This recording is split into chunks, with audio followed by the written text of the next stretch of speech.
Have you ever scrolled through Instagram, Twitter, or other social media and saw so many beautiful digital artworks there, and you feel your own art would never amount to them? Have you ever suddenly stopped drawing and stared at your own artwork, wondering why it doesn't feel good enough, no matter what you do? If that's the case too often, perhaps you have a problem with perfectionism. It is an annoying feeling that never gets satisfied. Completing your own artwork doesn't give you the feeling of accomplishment anymore, even when objectively you've done a decent job. You just don't see it. But how do we deal with perfectionism? You've probably heard of all sorts of motivational speech that goes along like, "Purge all negative thoughts. You did a good job. Have confidence. Just don't compare yourself with other people. You are your worst critic." well duh, of course you want to not compare yourself with other people, but it's like telling people not to think about zebras, right? I wonder if there is a more concrete strategy of dealing with perfectionism for good. And so we turn to psychology. According to the APA, the definition of perfectionism is the tendency to demand an extremely high or even flawless level of performance, in excess of what is required by the situation. It is also associated with depression, anxiety, eating disorders, and other mental health problems.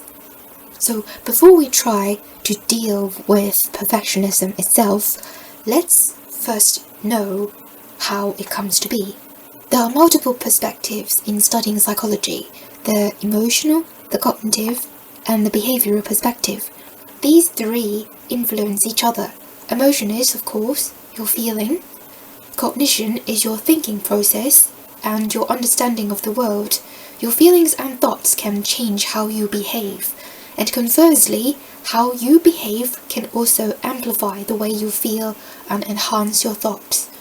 So here is my interpretation of the difference between perfectionism and having a constructive mindset.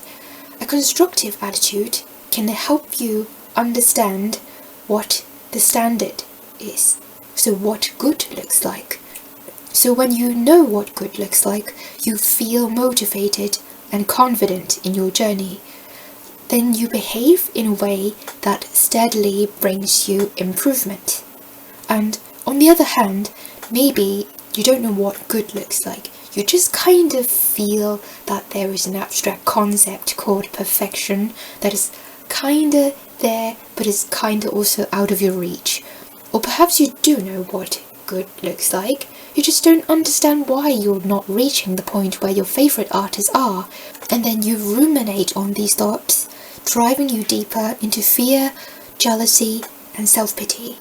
What happens then is that your behavior is silently but significantly influenced.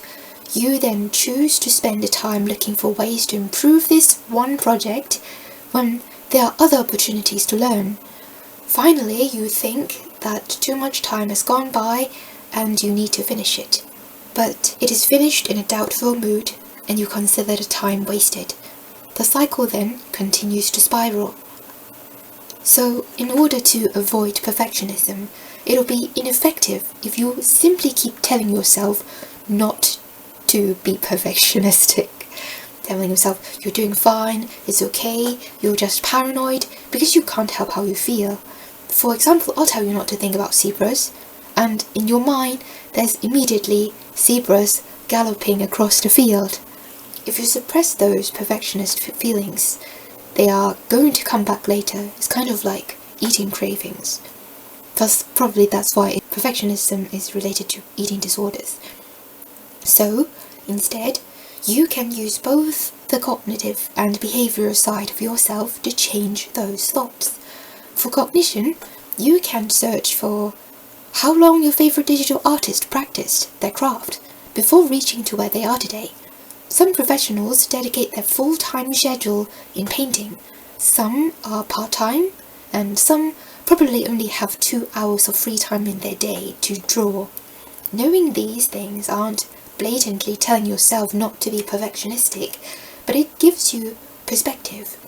you understand that reaching this level is reasonable and should be your goal.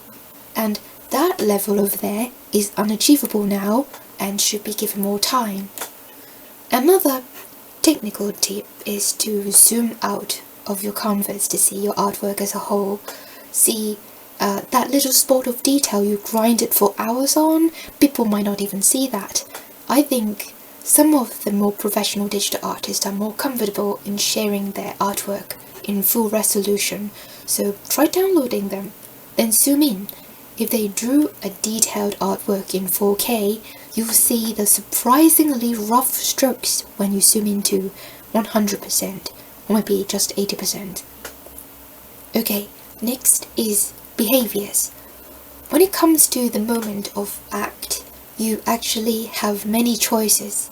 Other than ruminating on one artwork for days on end, you can swiftly finish it and post it online. Or you can toss it away and deem it scrap. I'm just joking, don't toss it away. Scraps can actually be useful for references.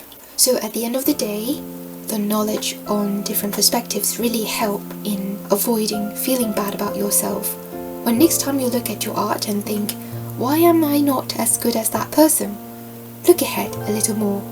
That artist is probably thinking the same thing. And when you look behind you, other artists are probably thinking the same thing about you.